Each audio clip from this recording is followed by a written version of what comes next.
Hi hello welcome back to my YouTube channel. ನಾನು ನಿಮ್ಮ ಪ್ರೀತಿಯ ಮಂಜುನಾಥ್ ವರ್ಷ.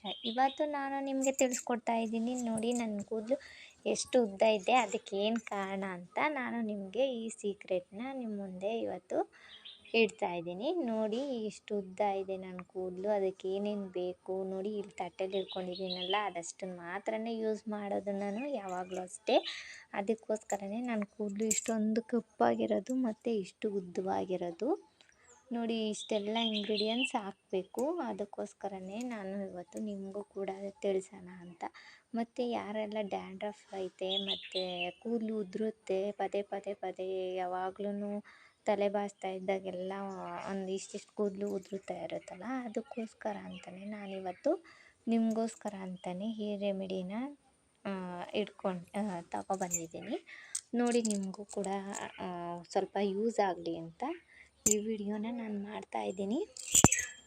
ಮೊದಲಿಗೆ ಫಸ್ಟು ಈ ಗ್ಯಾಸ್ ಹಚ್ಚಬೇಕು. ಆಮೇಲೆ ಸ್ವಲ್ಪ ಹರಳೆಣ್ಣೆ ಹಾಕಿದ್ದೀನಿ ನಾನು. ಹರಳೆಣ್ಣೆ ಯಾಕಪ್ಪ ಹಾಕಿದ್ದೀನಿ ಅಂದರೆ, ಅದು ನಮ್ಮ ಕೂದಲನ್ನ ತಂಪಾಗಿಡೋಕ್ಕೆ, ನಮ್ಮ ದೇಹನ ತಂಪಾಗಿಡೋದಕ್ಕೆ, ಅದು ಕಣ್ಣು ದೇಹ ಆಗಿರ್ಬೋದು ಅಥವಾ ಕೂದಲಾಗಿರ್ಬೋದು, ಇದಿಷ್ಟನ್ನು ಕೂಡ ತಂಪಾಗಿಡೋದಕ್ಕೆ ಹರಳೆಣ್ಣೆ ಹೆಲ್ಪ್ ಮಾಡುತ್ತೆ. ಮತ್ತು ಇನ್ನೊಂದು ಏನು ಎಣ್ಣೆ ಹಾಕಿದ್ದೀನಿ ಅಂದರೆ, ನಾನು ಅದು ಕೊಬ್ಬರಿ ಎಣ್ಣೆ ಹಾಕಿದ್ದೀನಿ. ಕೊಬ್ಬರಿ ಎಣ್ಣೆ ಯಾಕಪ್ಪ ಹಾಕಿದ್ದೀನಿ ಅಂದರೆ, ಕೊಬ್ಬರಿ ಎಣ್ಣೆಯಿಂದ ಕೂದಲು ಉದ್ದ ಬೆಳೆಯೋ ಚಾನ್ಸಸ್ ಇದೆ ಮತ್ತು ಕೂದಲು ಕಪ್ಪಾಗಿರೋದಕ್ಕೂ ಅದೇ ಕಾರಣ ಆಗಿದೆ. ಅದಕ್ಕೋಸ್ಕರ ನಾನು ಕೊಬ್ಬರಿ ಎಣ್ಣೆ ಕೂಡ ಸ್ವಲ್ಪ ಯೂಸ್ ಮಾಡಿದ್ದೀನಿ. ಆಮೇಲೆ ಏನೇನೆಲ್ಲ ಯೂಸ್ ಮಾಡಿದ್ದೀನಿ ಅಂದರೆ, ಸ್ವಲ್ಪ ದಾಸವಾಳ ಹಾಕಿದ್ದೀನಿ. ಆಮೇಲೆ ಒಂದು 3 ದಾಸವಾಳ ತೊಗೊಂಡಿದ್ದೆ, ಒಂದು 5 ಎಲೆ ಅದ್ರದ್ದು ದಾಸವಾಳ ಹೂವಿಂದು ಎಲೆ ತೊಗೊಂಡಿದ್ದೆ. ಆಮೇಲೆ ಸ್ವಲ್ಪ ಬೇವಿನ ಸೊಪ್ಪು ಕೂಡ ತೊಗೊಂಡಿದ್ದೆ, ಒಂದೇ ಒಂದು ರೆಕ್ಕೆಯಷ್ಟು ಬೇವಿನ ಸೊಪ್ಪು ಕೂಡ ತೊಗೊಂಡಿದ್ದೆ. ಆಮೇಲೆ ಸ್ವಲ್ಪ ಕರಿಬೇವಿನ ಸೊಪ್ಪು ತೊಗೊಂಡಿದ್ದೆ. ಆಮೇಲೆ ಸ್ವಲ್ಪ ಮೆಂತ್ಯ ತೊಗೊಂಡಿದ್ದೆ. ಆಮೇಲೆ ಸ್ವಲ್ಪ ಒಂದೇ ಒಂದು ದೊಡ್ಡದು ಈರುಳ್ಳಿ ತೊಗೊಂಡು ಅದನ್ನು ಲಜ್ಜಿ ಮಡಿಕೊಂಡಿದ್ದೆ, ಅದನ್ನು ಕೂಡ ಇದ್ರೊಳಗೆ ಹಾಕಿದ್ದೀನಿ. ಮೊದಲಿಗೆ ಏನಪ್ಪ ನಾವು ಇದ್ರ ಬಗ್ಗೆ ತಿಳ್ಕೊಬೇಕು ಅಂದರೆ, ನನ್ನ ಹತ್ರ ಎಣ್ಣೆ ಆಗಲೇ ಇತ್ತು, ಸ್ಟಾಕ್ ಇತ್ತು. ಆದರೆ ನಿಮಗೆ ವಿಡಿಯೋದಲ್ಲಿ ಎಲ್ಲರೂ ಕೇಳ್ತಿದ್ರು, ಅದಕ್ಕೋಸ್ಕರ ನಾನು ಕೂಡ ಇದನ್ನು ನಿಮಗೆ ತೋರಿಸೋಣ ಅಂತ ಮಾಡ್ತಾಯಿದ್ದೀನಿ ಅಷ್ಟೇ. ನೋಡಿ, ಈ ಥರ ಎಲ್ಲ ಹಾಕ್ಬಿಟ್ಟು ಚೆನ್ನಾಗಿ ಲೋ ಫ್ಲೇಮಲ್ಲಿ ಇಟ್ಬಿಟ್ಟು ಅದನ್ನು ಕುದಿಯೋದಕ್ಕೆ ಬಿಡಬೇಕು. ಹೈ ಫ್ಲೇಮಲ್ಲಿ ಇಕ್ಕಿದ್ರೆ ಏನಾಗುತ್ತೆ ಅಂದರೆ ಸೀದೋಗುತ್ತೆ, ಅದು ಎಣ್ಣೆ ತುಂಬ ದಿನ ಬಾಳಿಕೆ ಬರಲ್ಲ. ಸೀದೋದ್ರೆ ಯಾವುದು ಕೂಡ ಪ್ರಯೋಜನಕ್ಕೆ ಬರೋದಿಲ್ವಲ್ಲ, ಆ ಥರ ಆಗಿಬಿಡುತ್ತೆ. ಅದಕ್ಕೋಸ್ಕರ ನಾವೇನು ಮಾಡಬೇಕು, ಲೋ ಫ್ಲೇಮಲ್ಲಿ ಇಕ್ಕಿ ಈ ಥರ ಆವಾಗ ತಿರುಗಿಸ್ತಾ ಇರಬೇಕು. ಉದ್ದ ಕೂದಲು ಯಾರಿಗೆ ಬೇಡ ಹೇಳಿ, ತುಂಬ ಇಷ್ಟ ಎಲ್ಲರಿಗೂ ಕೂಡ. ನನಗಂತೂ ತುಂಬ ಇಷ್ಟ ಉದ್ದ ಕೂದಲು ಇರಬೇಕು ಮತ್ತು ಜಡೆ ತುಂಬ ಹೂವು ಮುಡ್ಕೋಬೇಕು ಅನ್ನೋದೇ ನನ್ನ ಆಸೆ. ಅದಕ್ಕೋಸ್ಕರ ನಿಮಗೂ ಈ ಆಸೆ ಇದ್ದರೆ, ನಿಮಗೆ ತುಂಬ ಏರ್ ಫಾಲ್ ಆಗ್ತಾಯಿದ್ರೆ ಮತ್ತು ಏನಪ್ಪ ಮಾಡೋದು ಅಂತ ಅಂದ್ಕೊಂಡಿದ್ದರೆ, ಈ ರೆಮಿಡಿನ ಪ್ಲೀಸ್ ನೀವು ಕೂಡ ಮನೇಲಿ ಟ್ರೈ ಮಾಡಿ. ನೋಡಿ, ಈ ಥರ ಅವಾಗ ತಿರುಗಿಸ್ತಾ ಇರಬೇಕು. ಏಕೆಂದರೆ ನೊರೆ ಬಂದು ಮೇಲೆಲ್ಲ ಉಪ್ಪು ಬಂದುಬಿಡುತ್ತೆ. ಅದಕ್ಕೋಸ್ಕರ ಲೋ ಫ್ಲೇಮಲ್ಲಿ ಇಕ್ಕಿ ಈ ಥರ ಒಂದು ಸ್ಪೂನು ಅಥವಾ ಒಂದು ಸೌಟಿನ ಸಹಾಯದಿಂದ ಈ ಥರ ತಿರುಗಿಸ್ತಾ ಇರಬೇಕು. ಇದು ಕಲ್ಲರ್ ಎಲ್ಲಿ ತನಕ ಕುದಿಸ್ಬೇಕು ಅಂದರೆ, ಈ ಕಲ್ಲರ್ ಫುಲ್ಲು ಬ್ಲ್ಯಾಕ್ ಆಗಬೇಕು. ಇದೆಲ್ಲ ನಾವು ಹಾಕಿರೋಂತಹ ಇಂಗ್ರೀಡಿಯೆಂಟ್ಸ್ ಎಲ್ಲ ಬ್ಲ್ಯಾಕ್ ಆಗಬೇಕು.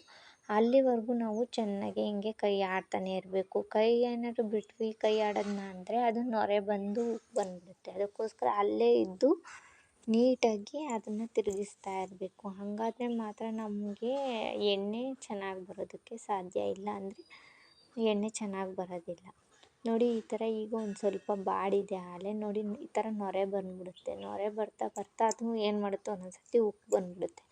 ಅದಕ್ಕೋಸ್ಕರ ನೀಟಾಗಿ ಅಲ್ಲೇ ಇದ್ದು ಒಂದು 10 ನಿಮಿಷ ಲೇಟಾದರೂ ಪರವಾಗಿಲ್ಲ, ನೀಟಾಗಿ ಹಿಂಗೆ ಕುದಿಸಿ. ನೋಡಿ, ಹಿಂಗೆ ಮೇಲೇನೂ ಉಪ್ಪು ಬಂತು ಅಂದರೆ ಹೀಗೆ ಮೇಲಿಂದ ಹಿಂಗೆ ಮಾಡಿದ್ರೆ ಅದು ಆವಾಗ ಅಷ್ಟಾಗಿ ಉಪ್ಪು ಬರೋದಿಲ್ಲ. ನೋಡಿ, ಈ ಥರ ಮಾಡಬೇಕು. ನೋಡಿ, ಈ ಥರ ಮಾಡ್ತಾಯಿದ್ರೆ ಯಾವುದು ಕೂಡ ಉಪ್ಪು ಬರೋದಿಲ್ಲ, ತುಂಬ ಚೆನ್ನಾಗಿ ಬರುತ್ತೆ. ನೋಡಿ, ಎಣ್ಣೆ ಕಾಯಿಸ್ತಾ ಇರ್ಬೇಕಾದ್ರೆ ನಿಮಗೆ ಗೊತ್ತಾಗುತ್ತೆ ಅದ್ರ ಸ್ಮೆಲ್ ಎಷ್ಟು ಚೆನ್ನಾಗಿರುತ್ತೆ ಅಂತ. ಅಷ್ಟು ಚೆನ್ನಾಗಿ ನಿಮ್ಮ ಹೇರ್ ಕೂಡ ಗ್ರೋತ್ ಆಗುತ್ತೆ ಮತ್ತು ಡ್ಯಾಂಡ್ರಫ್ ಕೂಡ ಆಗೋದಿಲ್ಲ, ತುಂಬ ಚೆನ್ನಾಗಿರುತ್ತೆ. ಕೂದಲು ಹೆಲ್ದಿಯಾಗಿರುತ್ತೆ. ಜಡೆ ಹಾಕಿದ್ರು ಕೂಡ ಎಷ್ಟು ದಪ್ಪವಾಗಿ ಕಾಣಿಸುತ್ತೆ ನೋಡಿ ಈ ಥರ.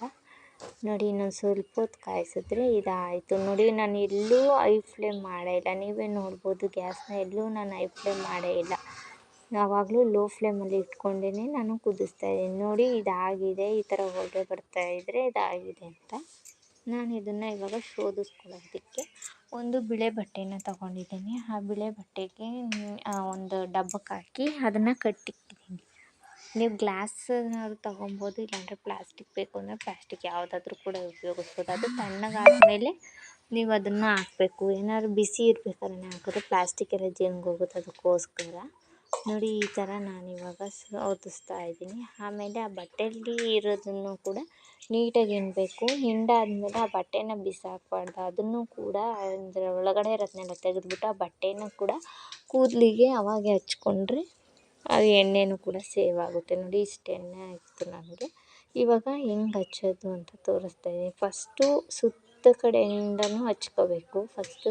ಫಸ್ಟೇ ನಾನು ಹಚ್ಕೊಂಡಿದ್ದೆ ಎಣ್ಣೆ ನಿಮಗೋಸ್ಕರ, ಈ ವಿಡಿಯೋಗೋಸ್ಕರ ಅಂತಲೇ ನಾನು ಇನ್ನೊಂದು ಸತಿ ಹಚ್ಚಿ ತೋರಿಸ್ತಾ ಇದ್ದೀನಿ ನೋಡಿ. ಈ ಥರ ಹಿಂಗೆ ಇಷ್ಟಿಷ್ಟೇ ತೊಗೊಂಡು ಸೈಡಲ್ಲಿ ಬ್ಯಾಕಲ್ಲಿ ಎಲ್ಲ ನೀಟಾಗಿ ಹಿಂಗೆ ಹಚ್ಕೋಬೇಕು. ಆಮೇಲೆ ಕೂದಲಿಗೆ ಪೂರ್ತಿ ಹಚ್ಕೋಬೇಕು. ಬೇರೆ ಯಾರಾದ್ರು ಇದ್ದರೆ ಬೇರೆಯವ್ರ ಸಹಾಯ